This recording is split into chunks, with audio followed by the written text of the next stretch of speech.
Well, happy Valentine's Day, everyone. Welcome to another episode of the Teamwork a Better Way podcast. I'm Christian Napier and joined by uh, a very festively adorned Spencer Horn. Spencer, how are you doing? I am great, Christian. Happy Valentine's Day to you. Yeah, do you have some plans for today? We're we're just keeping it low key. Have dinner with my wife. Yeah, how about you? Well, yes, the plan is to go to our favorite Neapolitan wood-fired pizzeria called Tiamo. Ooh, where is that located? It's awesome. Not that I want to crash your party. I just, you Tiamo know, Pizzeria, wood-fired pizza in Bountiful, and it's run by an Italian family. It is one of the most authentic Neapolitan pizzas anywhere, and they have a burrata pizza that is just to die for. It's got prosciutto and this, if you don't know what burrata is, it's mozzarella like infused with cream, and it's just it's amazing.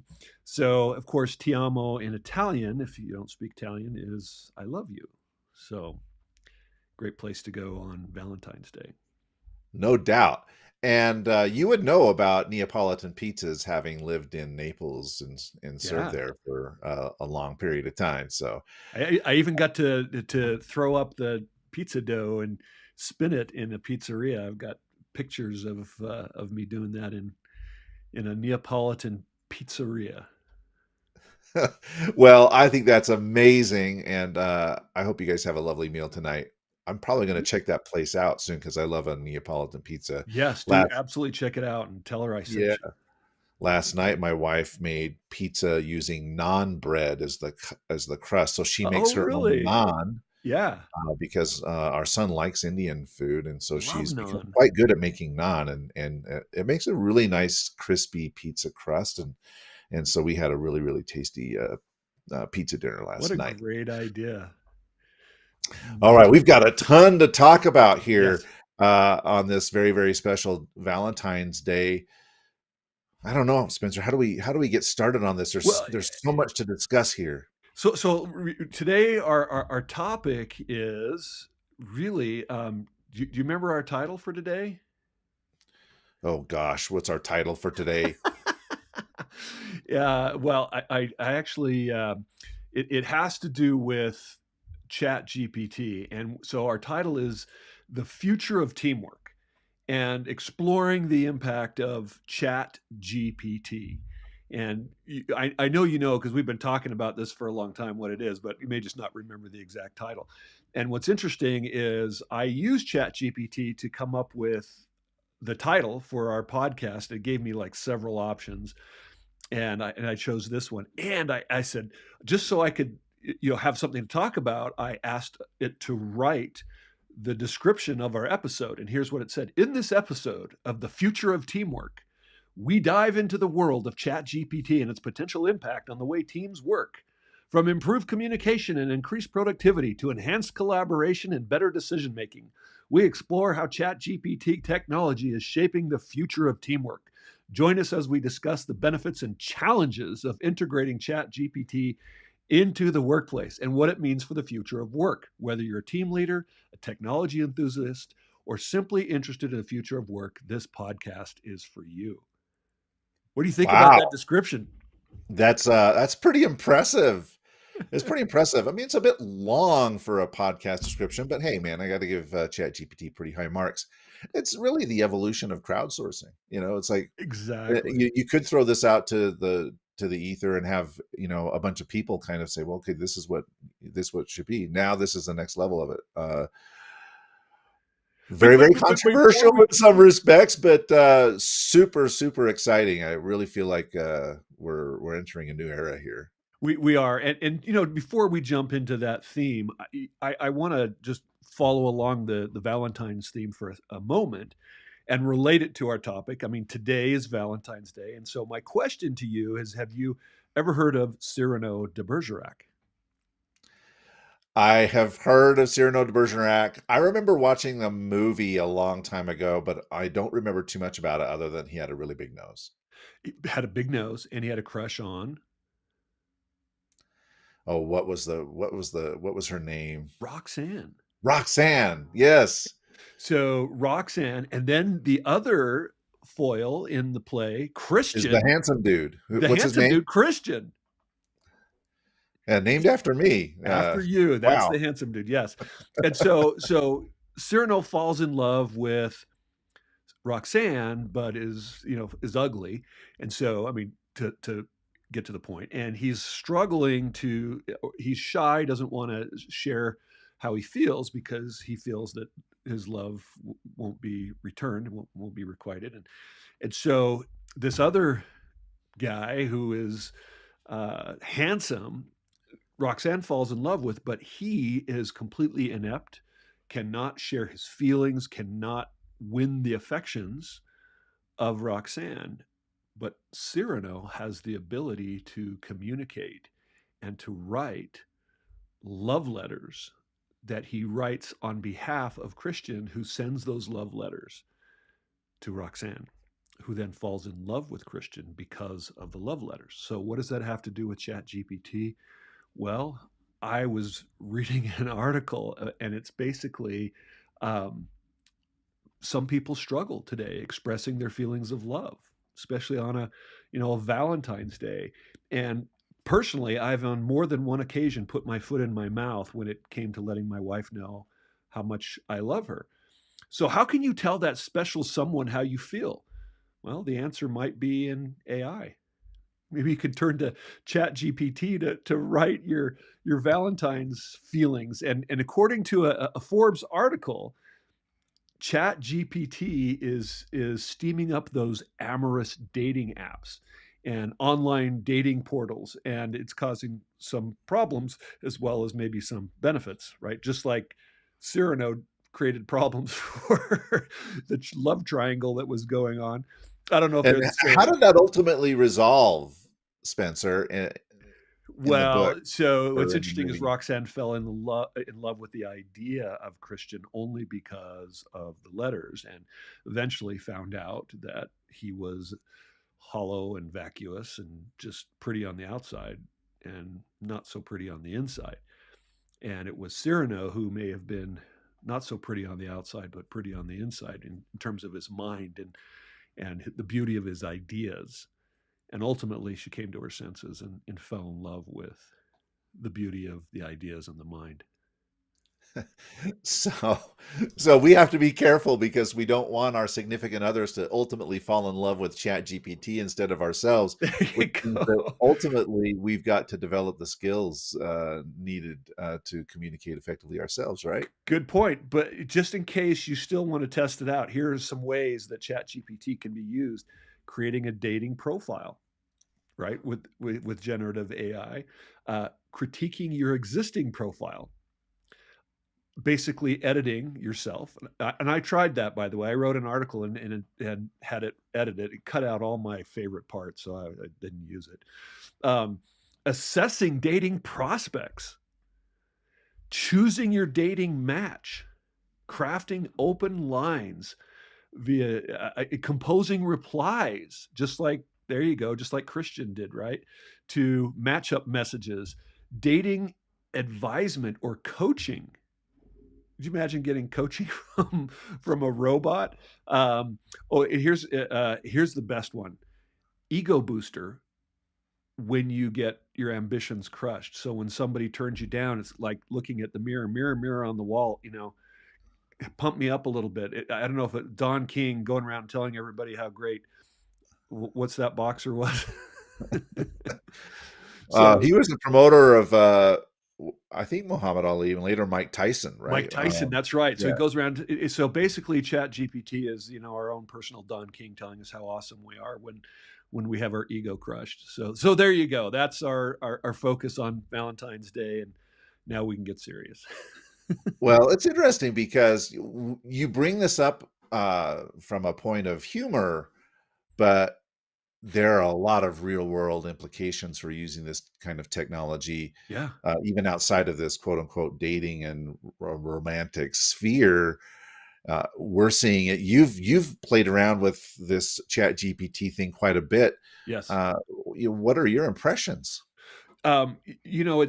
It's really interesting. I mean, I've as you I just told you I wrote the description here. I have done research, and I think that's one of the really good sources or purposes for ChatGPT is going out and finding information and getting perspectives. You and I were talking about that earlier. We'll come back to that. Getting perspectives that I might not have thought of. I have used it to come up with ideas. I've talked to realtors who use it to leverage their time to create listings for housing. I mean, that's something that doesn't really take a lot of creativity, but it still just takes time. And when you're wanting to leverage that, the little time that you have and be as productive as possible, there's some great ways to leverage it in a way that I think really doesn't have an ethical issue. And when you're just listing specs and data so that you can be productive. I think that's an incredible use, and I believe there are ways to use it as a just as a leverage against time to do things that are duplicatable, just like a personal assistant, so to speak. And so I'm learning and practicing how I can do that to make myself more productive. Well, how would you envision using this in a team environment, given we're the teamwork podcast? Uh, we've talked about a lot of examples that have an individual focus, whether they are romantic examples or personal productivity examples. But you know, coming from a team perspective, how could teams potentially leverage this kind of technology? So I'm going to give you my answer first, and then I'm going to give you ChatGPT's answers. Ooh, exciting! So one of the challenges that I've seen with so many teams worldwide has been, and it's not just been since 2020. It has been for years since the last. This has been an issue for me in my professional experience since the last Great Recession in 2008, when companies started laying off people, and the people that were left had to just pick up the all of the tasks and the responsibilities of those that were left. And so you had more people, excuse me, more work being done by less people. And that has created a decade plus of burnout, of anxiety. I remember interviewing a newspaper editor in Missouri who was saying, I'm done. I mean, we have not hired another editor in the last year, and I can't carry the weight anymore. You have nurses and healthcare workers and doctors that are leaving the industry because they are just so stressed and so overworked. And so we have teams are being impacted by the weight of the responsibilities that they have. And so one of the ways that I think it can help is to help fill the some of the labor gap shortages that companies and teams have been experiencing, to take some of that burden off. I mean, that to me is one of the greatest ways that if this can help someone do their job more productively in less time, not that they can go home or play video games, but so that they can be more productive and get it all the everything that's expected of them done and go home in reasonable time. To me, that's a win. It's a huge win. There's also a risk associated with this, and the risk is that companies see the efficiency gains from ChatGPT, and they further reduce their headcount, Oh, you know what? You're and so you get right. caught in this vicious circle where Oh, employees are great. You're being scrambling to find productive. We don't tools. need to pay you more. Exactly. Yeah, we're trying to find tools to help us find some work life balance, and once we found it, companies are like, "Oh, you can get more done," and yeah, it's going to be a challenge. I mean, we're seeing a lot of layoffs in tech recently Yeah. uh, for other reasons, but it just adds fuel to the fire. I think Well, it'll be let me interesting to see how this plays out. give you a real example of how a technology could help a team. So one of my clients, a construction company in Florida, they build bridges, and part of the work that has to be done. I mean, first of all, they're in Florida in the summer. It's hot. It's hard. it's sweaty labor, and they have to do a lot of rebar tying. I don't know if when you're building bridges, there's a tremendous amount of rebar, which are steel rods that they have to, I mean, they're long and they have to interweave these, and every rebar intersection has to be tied with a wire.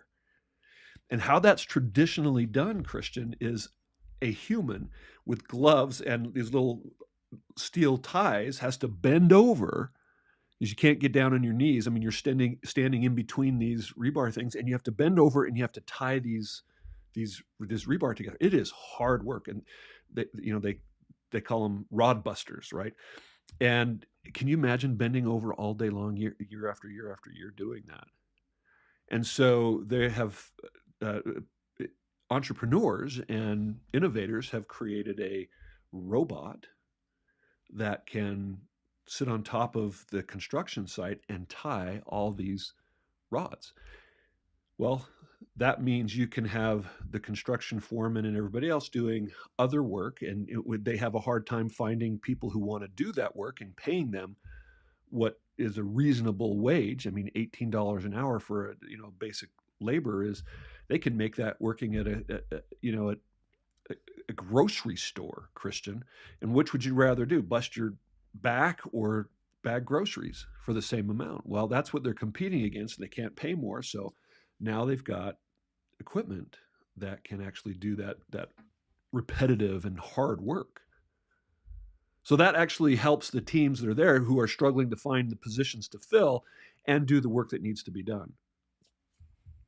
Yeah, there's a lot of mechanical work involved in our jobs, even white collar workers or people who are thought, you know, the thinking people. There's a lot of mechanical repetitive work, and sure, it's nice to have something that you can offload those responsibilities onto.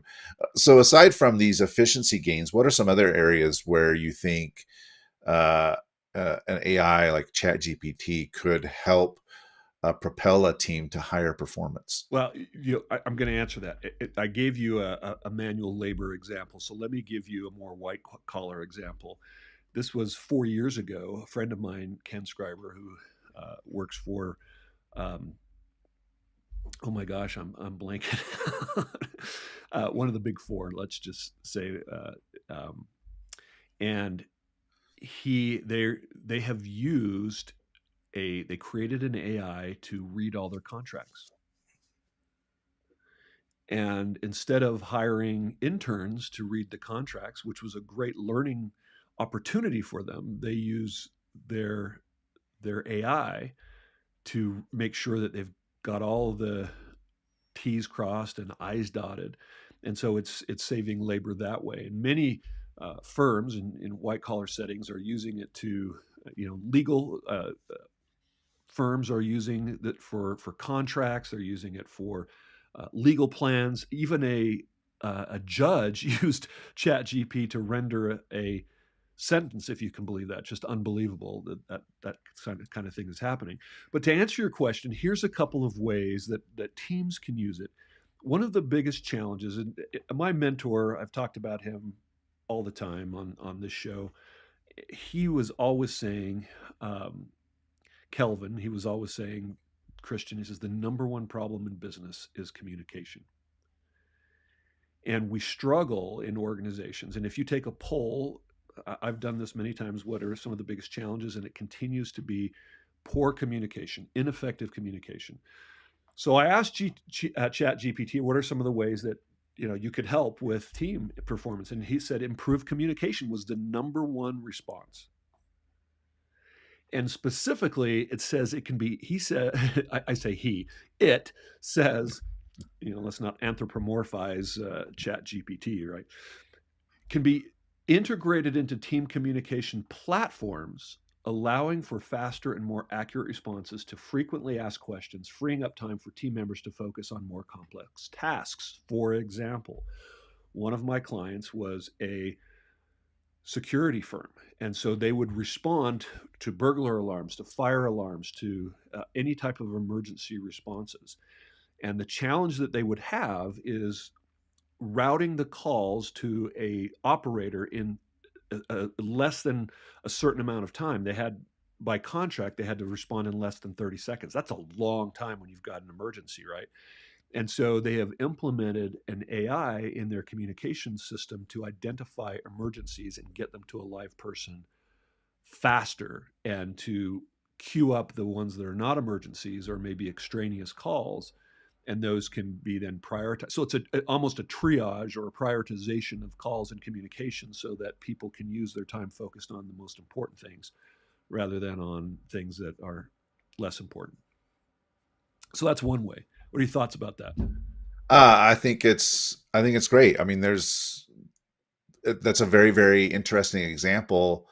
I was thinking that uh, ChatGPT is trained on the text of basically the internet as it existed Right. up to 2021 or something like that. So, in some respects, the collective knowledge of humanity is is sitting behind this algorithm. So, if you've got a question, from a team standpoint, just like you said, you asked ChatGPT what are some of the ways it could be used effectively. We in our teams could ask when we have these kinds of questions where we're looking for some creative thinking. It could give our team a bit of a creative boost. Maybe help us figure out some things or identify some things that we don't necessarily see ourselves because we're just in the details all the time, right? We're Yeah. just doing the work, and sometimes it's kind of hard to get your head above water and survey the landscape. Having a dispassionate observer, so to speak, could be helpful in raising some ideas and participating in some type of brainstorming. Of course, all of that has to be vetted, right? You can't just take it at face value. But And so talk that's an about interesting. why. Why is that important to vet? And if you have an idea, how would you go about that process? I mean, do you go to Chat GPT first, or do you brainstorm first and then see what maybe you've missed? Uh, that's a good question. I don't know what the best practice is. It's such a new thing that we're still trying to figure it out. Like we haven't incorporated generative AI in our daily work routines for a long period of time. So I think the best practices are continuing to manifest themselves, and we'll see how it goes. We'll see how it goes over time.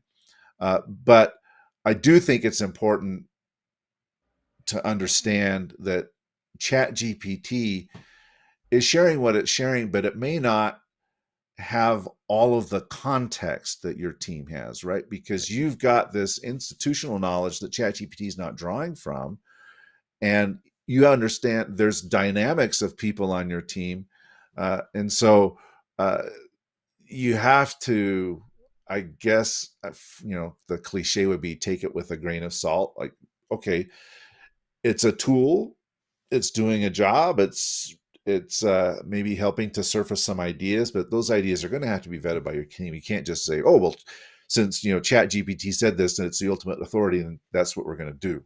Right. Well, and there's a couple of reasons why. First of all, Chat GPT cannot innovate because of what you just said. It takes the knowledge that's already there and synthesizes it. And there's a benefit from synthesizing data, right? And collecting it very, very quickly. The risk is it can potentially also bring in false data that is not accurate. So it can pull, true and not true data. You Yet mean not my everything on the internet is true? correct. Oh, So, one of the things that I notice in working with executives and teams is sometimes they struggle with critical thinking. And so, my suggestion would be for best practice is start with your team brainstorming first. Do what you know, even if you're in the weeds, struggle. There's, I think there's benefit from struggling and working. And, I know that takes some time, but it gets let's at least exhaust our ideas, and then let's go and see what is also out there that can be added to that maybe we haven't thought of. And a couple things that does is if it reiterates some of the things you've thought of, well, great. Then that's that, like the Don King, right? It's like, good job, you know, we thought of ideas that were confirmed or validated. And that gives you a confidence booster as well. So, you're not just giving all the credit to the AI, which can take away from your confidence and create dependence, so to speak, on that. I see a lot of team members that rely too much on their managers for all the decisions because they don't want to make them. And so giving away your, just like this judge, I mean, why would you take away your ability to use what you were hired for, your judicious experience and your just what you've been hired for, making decisions, to a non-entity? I've got a question for you, Spencer. You've mentioned have used ChatGPT. I've used it the same. I've used ChatGPT in a number of situations, more out of intellectual curiosity than anything. I Right. have to say I haven't really, like, in a disciplined fashion, incorporated it into my workflow or anything like this. So on the one hand, uh, it's created a lot of excitement for people because we are curious beings by nature. But at the other side of that, there's a lot of fear, fear that these AIs are going to come and take our jobs and will be replaced. So there's a lot of excitement in this brave new world, but there's a lot of uncertainty and fear as well. And I know this is something that you've worked on this a lot, even before ChatGPT was around. This is something that you've been focused on for years. How do we make sure that uh, we're not replaced by these AIs? How do we find some level of security in such an uncertain environment? Well, good question. But and first, let me say there is real. I've given you some examples of how technology is replacing jobs, and even back in 2016 and 2017, Warren Buffett was saying, "Listen, I'm not an AI expert, but if we can figure out way." You talk about the hype. Well, that's from investors in Wall Street, right? They're excited because technology does not ask for raises and doesn't need healthcare, and it can solve some of the labor shortages and labor gaps, and do unsafe work and repetitive work, and those are good things.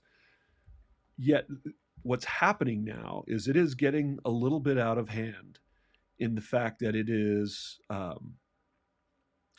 doing all kinds of work. It's replacing the work of journalists. It's, as I said, um, it's replacing voice actors. Even in your work in the Olympics, it's replacing translators.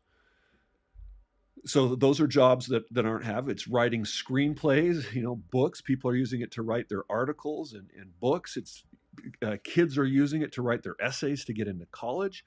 I mean, there's so many problems with that, and ultimately, I think, we if we rely too much on this, we can be in a place where we are dependent on a technology that weakens our ability. I just see that in our use of smartphones over the last, how many years? 16 years, 15 years we've been using our smartphones. We, in many ways, our communication skills are diminishing. So we're losing some of what makes us unique over the technology, and that is our humanness. So to answer your question, what is the thing? What are the things that can help us to compete? It is what makes us human. It's our ability to connect. It's our ability to relate. It's our ability to have empathy. And people, when they hear empathy, they think, oh, that's one of those touchy feely soft skills. It is not a soft skill. As a matter of fact, let me share a quote with you, and I'm going to put this actually on the screen. Um, well, no, because that will cut you out. I want to keep you up there. This is a quote from the former CEO of Telefonica Germany, Renee Schuster. And she says, Christian, empathy is not a soft, nurturing value, but a hard commercial tool that every business needs as part of their DNA. Our aim is to make every interaction our customers have with us an individual one. And they implemented empathy training at Telefonica Germany, and in 2 weeks their customer service scores increased by 6% just from working on increased empathy. And why is it a hard skill? Because I think we misunderstand what empathy actually is. The Navy uses the principle of empathy in their Top Gun training to help their pilots be more effective at killing the enemy. How is that possible? How is that related to empathy? What do you think? I mean, I'm totally putting you on the spot here, but what would you think about that? Wow, that's a really, really interesting question. I had no idea that the Navy incorporated it. Uh, I- I'm I, I'm at a loss other than and to think that you've got loyalty to your teammates and stuff, but also uh, you know understanding that you're not just battling some faceless enemy, but they are real people on the side. I think that's got to be hard to deal with. Well, I think that's really good. Think about for a moment. You ever watched Maverick? Top Gun and all those movies. And what do they show those Navy pilots? I mean, what's the personality? What's the demeanor? Well, they're very confident, right? In their abilities. They're competitive. Yes. They want to be the best And how and can do the that? best. And there's an element of hubris, right? How could that cause problems? Uh, to quote Luke Skywalker in Star Wars, you your overconfidence is your weakness, You right? are so good, Christian, right? And so think about for a moment what empathy means. If I have empathy for my enemy, it means I respect them. It means I respect their capabilities, their training, their knowledge. I'm willing to study them. I don't just assume that I know everything and can defeat them. I have a humility that causes me to want to know more about them and understand them. Not that that would cause you to let them destroy you, but to help you to protect you and your family. So in a way, that's empathy. The same in business. If I have hubris, I don't care about the competition or anything that they're doing. But if I do care, I want to know what's happening so I can make sure that I'm adapting to the customer's needs, to what they want, and not just what I think is important. That's a form of empathy. Does that make sense? And so Yeah, that's it totally something makes sense. that you can't get from a machine. And that's part of what makes us human. And so connecting with and collaborating, and that leads to another thing that I think is really interesting that gives us an edge over AI, and that is storytelling. Even though AI is writing screenplays and books, again, it's only creating stuff from what it already exists. It's not able to create new stories. And so why don't you share with our listeners what happens to our brains when we tell stories? Well, I mean, there's a lot of science behind the stories, but the studies show that when we hear a story that's compelling to us, we things start firing in our brains and we start feeling a connection with the person That's right. who is telling the story. Stories are a great way to build empathy because That's right.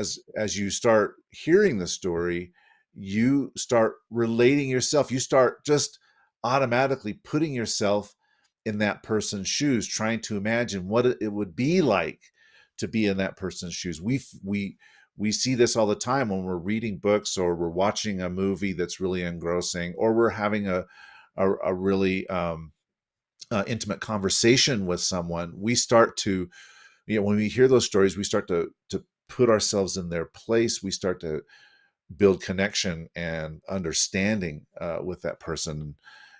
It's an incredibly powerful mechanism. It's why it's been used for thousands and thousands of years. It's not like we just figured it out. Oh, we should just tell stories. I mean, we've been telling stories since the very, very beginning. I mean, the Bible Right. is basically a bunch of stories that have been told for thousands and thousands of years, Right. right? So this is And this it has is the core to our power DNA. it has the power to influence and move people.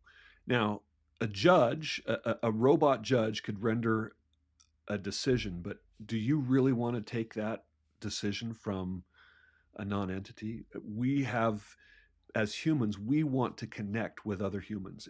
It's what makes us alive. And you've got so many advantages over a computer. Even DARPA, I don't know if anyone knows what that is. The Defense Advanced Research Projects Agency uses stories in their work to defend, and it's all about innovation in that organization. And one of the most powerful tools they have is telling stories, and they've used that to fight terrorism and to help counteract a lot of the stories that the terrorists are using to recruit young people to their cause.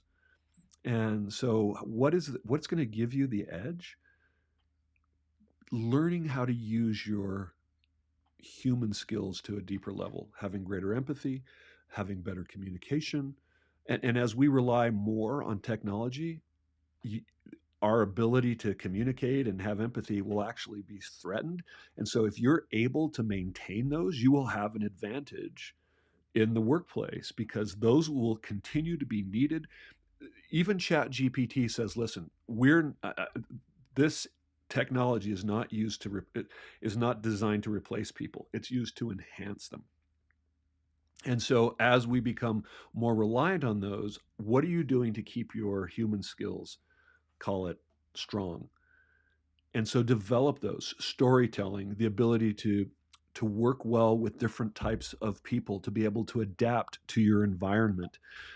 Those types of skills are so, so important. And so I think those are a couple things that can be done. Christian, any other thoughts?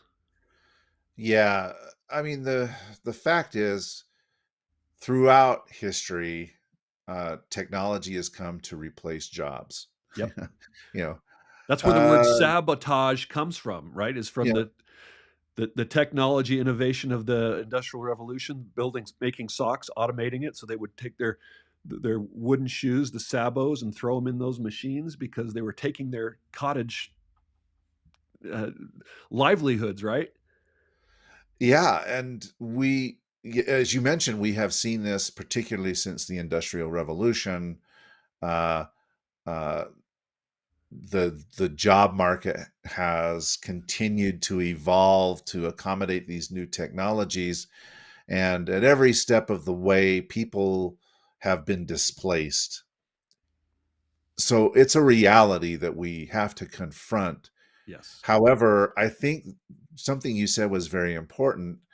Uh, Technology, including AI, can replace and may replace some of our jobs, but will never replace us. And I think that's the key difference. Sometimes we feel sometimes so defined by our work that when something comes and threatens it, uh, not only is it a threat to our ability to provide for ourselves and feed ourselves and our families, so there's a financial threat, but there's also a threat to our perceived identity, because we often define ourselves or identify ourselves with our careers.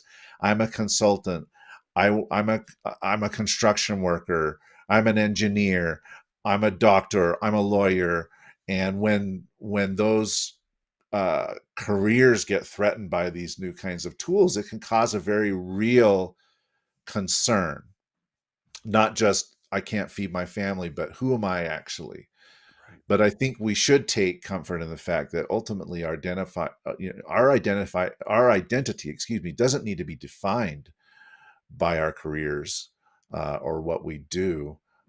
There's so much more to us, and we can learn to work with these new technologies, as you said, to enhance the things that we already do, or learn to do new things. I see entirely new fields popping up here with just for people I can see people earning a lot of money who know how to interact with these AIs. And so that is such an important point. And what usually happens is that new technology creates entire new verticals of, of professional need.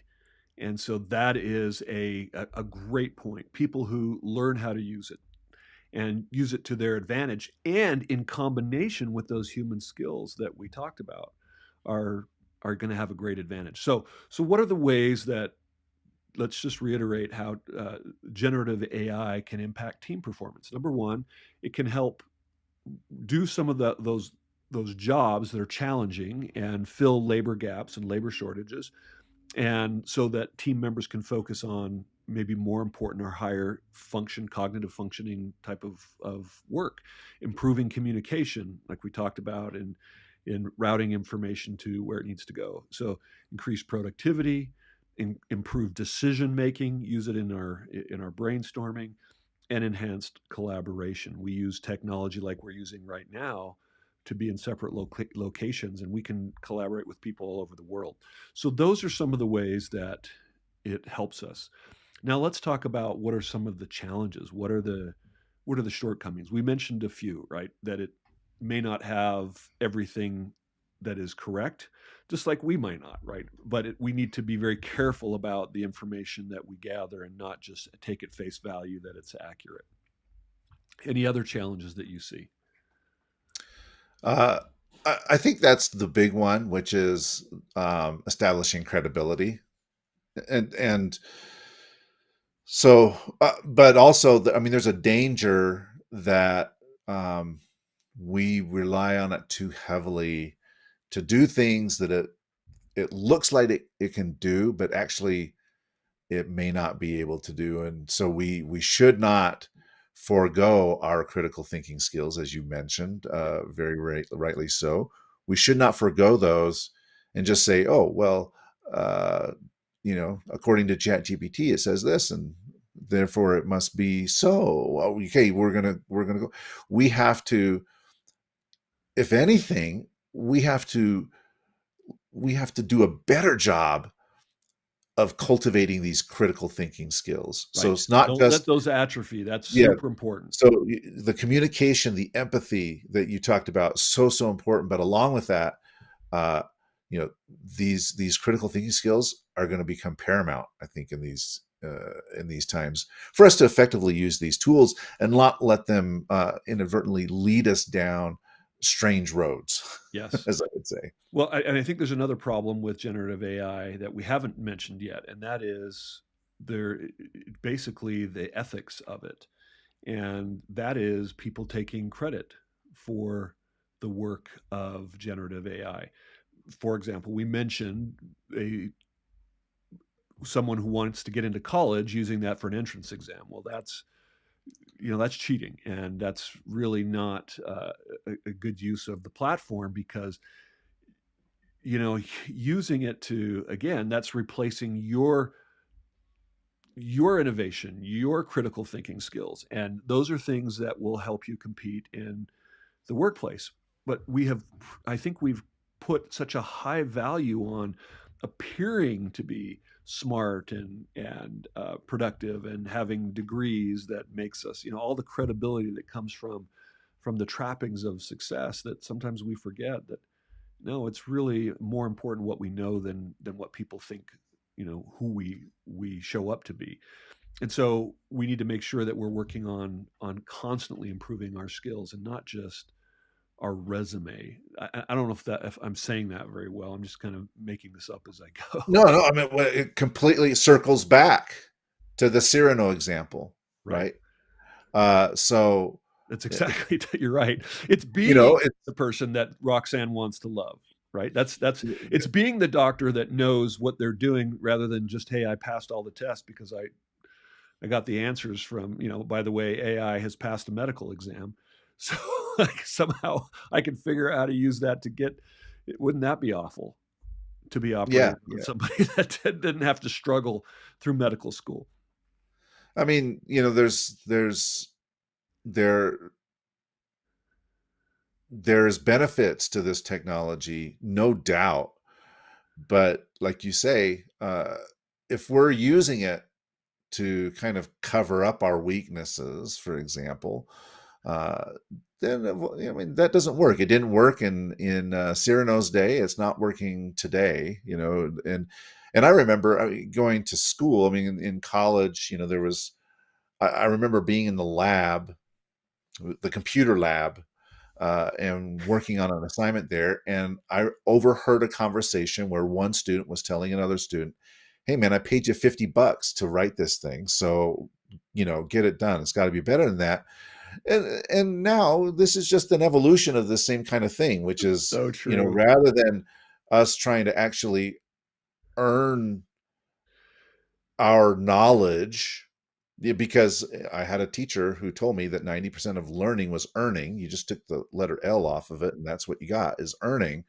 If you don't go through that process of earning it, then what you're left with is you're very, very shallow, just like Christian in Cyrano de Bergerac was, and Well, that's ultimately, another job generative AI is taking away. People who write papers for other people, like in what's that guy in Suits? He was taking tests for other people. yeah. So So I mean, it's just that stuff's been going on for ages, and this is just an evolution of that. that's And the true. outcomes and the risks are no different. Ultimately, you get found out. And I had a thought. One last thought I had was one other job that it might hurt, and that is palm readers or psychics. I don't mm, know. I haven't asked it. Have you asked any I haven't. I just astrology thought, or well, what about? I've never numerology been to or a palm reader or a psychic, but I was just wondering if people go, they feel like they have to rely on somebody else besides their own judgment and wisdom, so they go to palm readers or psychics. Well, now you can just go to ChatGPT to get, to read your future, your horoscope. I it's haven't like done that, but try it. it's the evolution of the magic 8 ball, right? That's You shake that thing and you see what it told you. that's exactly right. So I think that the biggest message from today is, this generative AI can really help teams when it's used judiciously and wisely, and that we're very careful, and that's going to require some vigilance on leaders' parts, and the individual responsibility as well, to not become overly reliant on it. On the other hand, if it can help us be more productive and communicate better and collaborate better, then those are good things for team performance.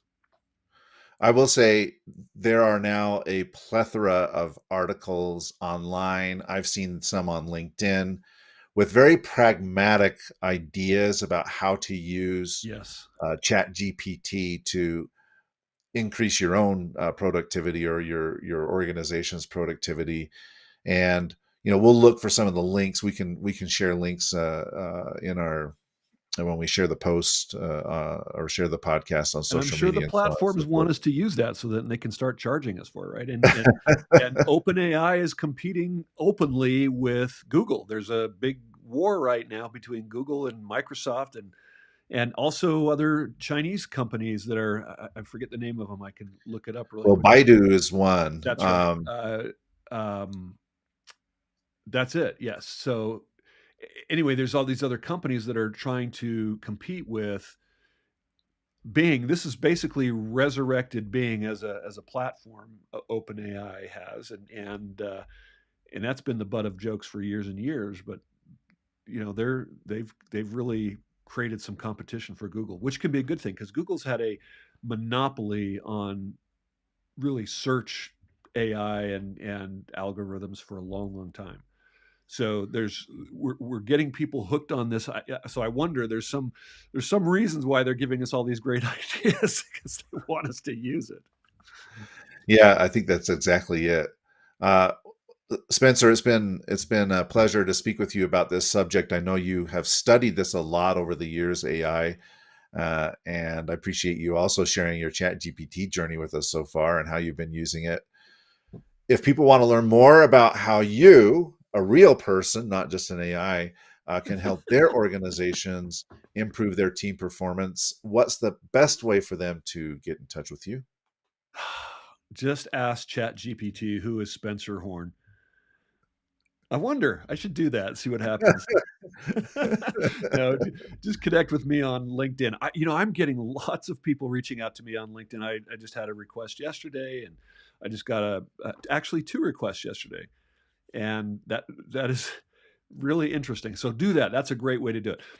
One of the things that we didn't tell our listeners is that you are actually competing in a storytelling contest tomorrow at the National Speakers Association Mountain West chapter monthly meeting. Why don't you tell us a little bit about that? Because I think that topic is really, really interesting that you're speaking on. Well, first of all, I'm super honored to be in the competition and selected as a finalist to share the story. And perhaps ironically, my story is about how I got ChatGPT to write the story to enter into the storytelling contest. So it's kind of a story within a story. It's a bit of an inception kind of thing, I suppose. But Yes. uh, uh, that was a really interesting experience. It was the first time that I really tried using ChatGPT, and I did it as a bit of a thought experiment, but I actually learned a lot. So we'll include the link because anybody can watch this on Zoom. Yeah. So we'll include the link with the podcast today, Yeah. and I invite anybody who is interested to come and hear all of the stories. There are 10 finalists with amazing stories starting, I think, around 4 p.m. Mountain Time, That's right. Wednesday, the 15th of February. And the last That's story, tomorrow. That's tomorrow. yeah, tomorrow, the 15th of February, Wednesday. And the last story, if I saw the sheet correctly, is me. You Uh, are the last story, and it is correct. at And I'm 7:50. So it's a long haul. It's 4 p.m. to 8 p.m. But I will be on stage at 7:50 p.m. Mountain Time on the 15th of February tomorrow, that's correct. and really, really looking forward to it. I am too. So And so how if you want to hear about how an AI writes a story to enter into a storytelling contest, uh, yeah, yeah, come but join the us. you have to deliver it, and you have been memorizing and working and doing all this stuff and speaking to a live audience, which people will pay attention to. They won't just pay attention to the robot, but the interaction that you've created with that is a fascinating story, and I think will really speak to people. And I'm so excited. So that's an example of an AI enhancement of somebody who's already brilliant, and that is Christian Napier. How can people find you outside of that experience? You can find the enhanced me. No, that sounds terrible, Exactly, especially on exactly. Valentine's Day. You can find me on LinkedIn as well. So just search for Christian Napier, connect with me on LinkedIn. Happy to connect with everyone, and look forward to having conversations with you all. Spencer, this has been a lot of fun. And thank you for joining me on a Valentine's Day. And listeners, please like and subscribe to our podcast, and we'll catch you again next week. We've got a special guest joining us, Vance Valencia, and I think it's going to be a fascinating conversation.